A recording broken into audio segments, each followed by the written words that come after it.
Ibrahim Mbaya, a 25-year-old graduate of the University of Jos and his model, has just been in the news for the past few days now. What happened to Ibrahim? Ibrahim has been murdered by his own friends, by acquaintances, let me not say friends, but by people that knows him regularly and they've seen him every now and then.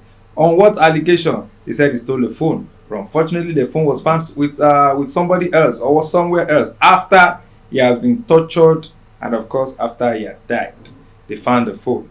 Some people are now saying that it's not even because of that. There are several other allegations that it's because the guy is queer, maybe he's gay or something. That is why they decided to subject him to such inhuman treatment.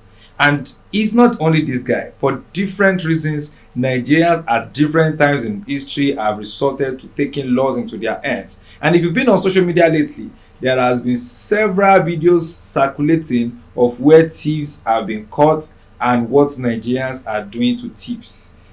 Asking them to dance, beating them, redesigning their faces, and all sorts. That is not what I'm here to talk about. I'm here to talk about the most, let me not say popular, the most widely publicized jungle justices in Nigeria as a nation.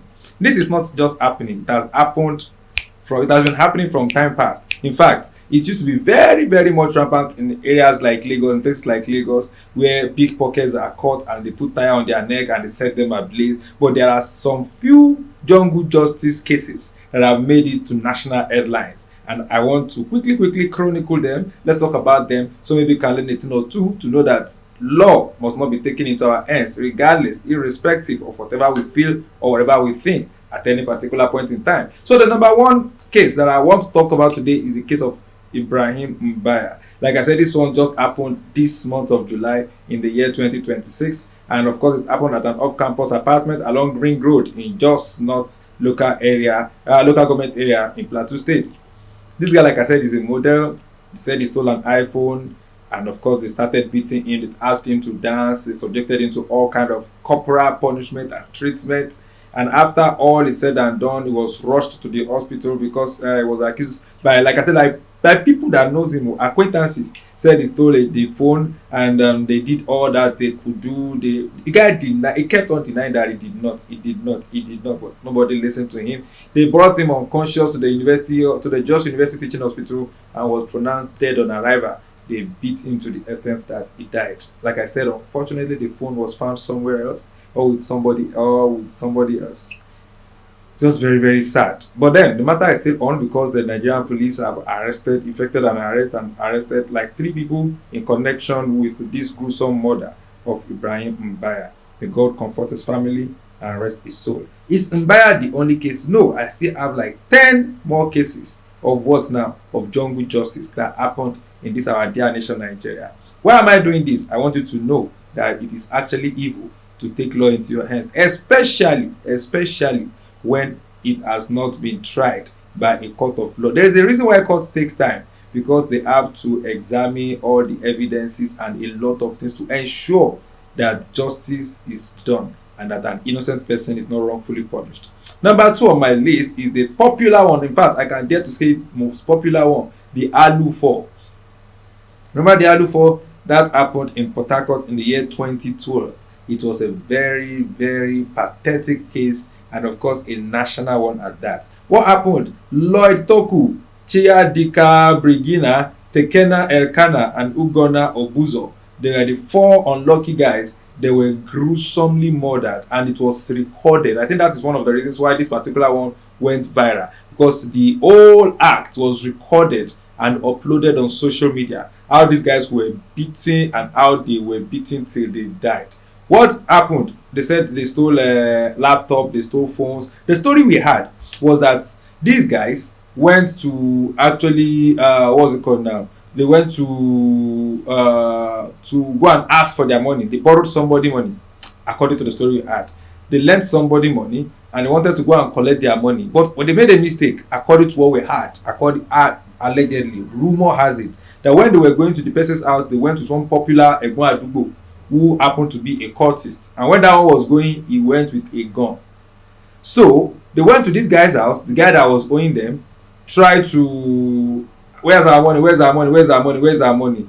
And then the cultists that they took along, according to that rumor, the cultists they took along tried to threaten or whatever to the party, to that guy, and then the guy raised alarm and shouted thief thief thief thief thief thief thief, and then people from different areas, people from different corners, they came out to challenge them if they were truly thieves. And then the cultist that was with them, according to the story I heard, I don't know if this is a popular version, the cultist that went with them, in a bid to escape, pulled out his gun, shot into the airs, and he escaped, leaving the 4 innocent boys. So what really happened was that the fact that that one pulled the gun and shot into the air convinced the people that truly they are criminals. So all their plea and all their denial fell on deaf ears. They were beaten to pulp as I'm still having flashes of that particular clip, and it's just too gruesome. Those guys were murdered and it became a national debate. Aluu is a community in Port Harcourt, yes, and I think they are students of University of Port Harcourt, yes, 4 students of the University of Port Harcourt, and it was a very, very sad one. In fact, a movie has been made out of this particular incident by Linda Ikeji, I believe. I've not seen the movie because I don't think I can get myself to watch the movie, because like I said, it's a very, very sad one. Right now, I'm feeling emotional because I can still remember clips of those videos, how those guys were killed gruesomely, just because of allegations that were never substantiated. Number 3 on my list is Deborah Samuel Yakubu, and that happened in Sokoto State in the year 2022, just some 4 years ago. And this one has religious connotation, and this is one of the most unfortunate, because religion is actually meant to be a safe spot, a safe space for people. But sometimes when religion becomes a monster that kills, we need to pause and reflect. So what am I saying? The case of Deborah too made headlines. In fact, it became international headline. Why? Because she was murdered by her own classmates. Yes. Deborah Samuel Yakubu, it happened in Sokoto State. She was a student of Shehu Shagari College of Education and was accused by fellow students of blasphemy following comments made in a WhatsApp group. They dragged her from a security room and they beat her to death. They set her body on fire by the mob. Like I said, our own colleagues in an higher institution here in Nigeria. Because of what? Blasphemy. The incident drew widespread condemnation from religious leaders, human rights organizations, and the international community. And this was one of the minors that somebody like the presidential candidate Atiku Abubakar is still bears till days, because he first of all tweeted condemning the act.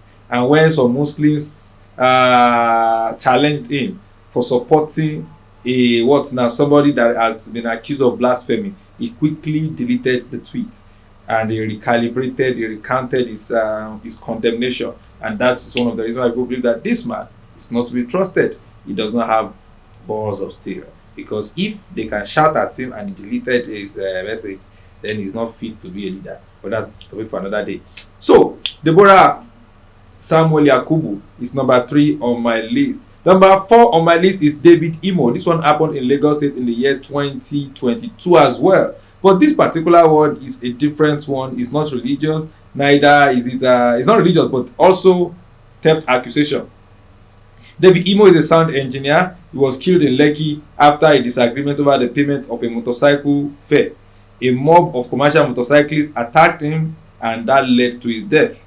The killing prompted the Lagos State government to arrest several suspects and renewed calls for stronger action against mob justice.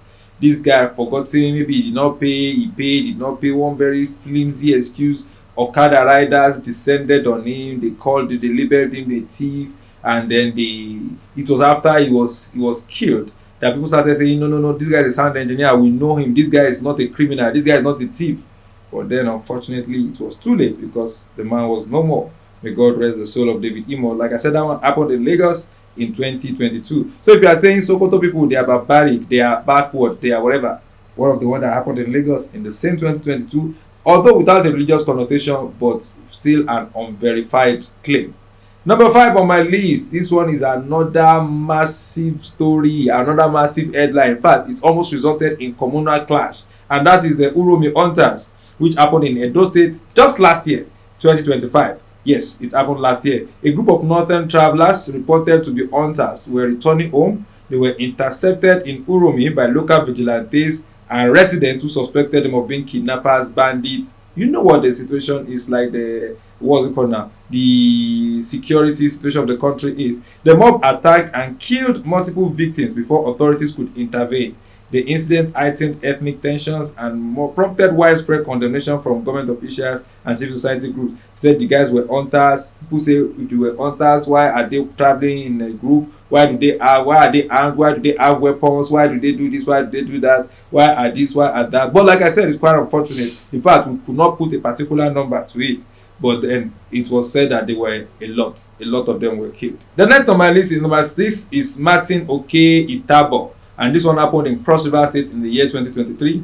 Martina Itagbor was accused of causing 2 young men's death, allegedly through witchcraft, after they died in a road accident. I don't know how they got to that conclusion. I don't know how they noticed witchcraft. I don't know if they saw him flying with broom like all these people. I don't understand. But they said the guy is accused of witchcraft. They tortured and killed the woman before setting her body ablaze, that she is a witch and she was the one that caused that particular accident. The case highlighted the continued role of witchcraft accusation. This witchcraft accusation has been in Africa from way back, and unfortunately still 2023 someone still died of it in Cross River State. Now from Cross River, let's go back to Ondo State in the year 2023 still. The number 7 on my list, his name is Tope Olorunfemi Ijapa Meta. I don't know if you remember that. You know that you must have heard that thing on social media. Ijapa Meta is a waiting. They say this guy is a Yahoo boy. That was the allegation leveled against him. And that followed a fatal traffic accident in Akure where the guy was driving. Tope Olorunfemi was accused by a crowd of being involved in ritual practices. We later heard that the guy is a Uber driver. People say the guy is a Yahoo boy. Despite the absence of evidence supporting these allegations, he was attacked and killed by Imoh. They said they found tortoises in his car, and that they are claiming that he's a Yahoo boy, Ijapa Meta, that they found 3, whatever. It's quite unfortunate, but like I said, not substantiated, no credible evidence presented, and no court ruled before the people take law into their hands and they kill Tope Olorunfemi in Ondo State in the year 2023. Now move forward let's go back again to 1995 in Kano State. Gideon Akaluka. Gideon was killed, and that is one of the earliest widely publicized mob killings, allegedly linked to what again? If you heard anything about killing in the north, there is 95% probability that it is blasphemy. This is another case of blasphemy. Gideon Akaluka, an Igbo trader, was accused of desecrating religious materials. He was killed by a mob, and his severed head was publicly displayed because, like I said, they said it's a case of blasphemy. He must have used the Holy Quran to do something. But then he was killed. That was in the year 1995 in Kano State. Let's come back to Lagos State in the year 2013, the Ejigbo murder case, the Ejigbo pepper torture case. Yes, 3 women, they were accused of stealing pepper. And instead of handing them over to the police, they were tortured, stripped naked, and in fact, they inserted pepper into their private parts just because one of the victims later died. And the incident generated national outrage, and many people were accused, many people were arrested and prosecuted, but we never had I can't remember the final conclusion, but it also happened. 3 women tortured, one of them died. Quite unfortunate. Another one, this one is more like I can't say this one is a ritual. This one is actually, it's jungle justice too, but we cannot put a number to it because that is the Bado mob killing. Sometimes in Ikorodu 2016 to 2017, there was a particular dangerous cult group in Ikorodu called Bado. They were killing people with stones, and then when the community gathered together, they revolted against them, and anybody that is identified as a member of Bado, they were lynched and burnt to death by the people. That was another massive, crazy one that happened in Ikorodu 2016 to 2017. The last but not the least on my list here is Anthony Okpafufe and 2 others that happened in Cross River State in 2021. 3 teenage boys, including 16-year-old Anthony Okpafufe, were lynched over allegations of theft. The incident reignited concerns about the vulnerability of minors, mob violence, and the failure to ensure due process. Ladies and gentlemen, these are unfortunate cases that could have turned out better if we had exercised more restraint. And I'm pleading to everybody out there, if you catch a thief, yes, make sure don't take law into your hands. Hand the thief over to the police. Don't say we don't intend to kill him, but when you subject him to some kind of punishment, My brother, death is inevitable. So please, I beg you in the name of the Most High, don't do that. Try as much as possible to hand him over to the authorities and let the law take its course. Thank you so much, Afu. That is my name. For more stories, for more history that has to do with what is happening now, please check this channel and make sure you subscribe. Thank you. If you have missed any, remind me in the comment section. Thank you. God bless you.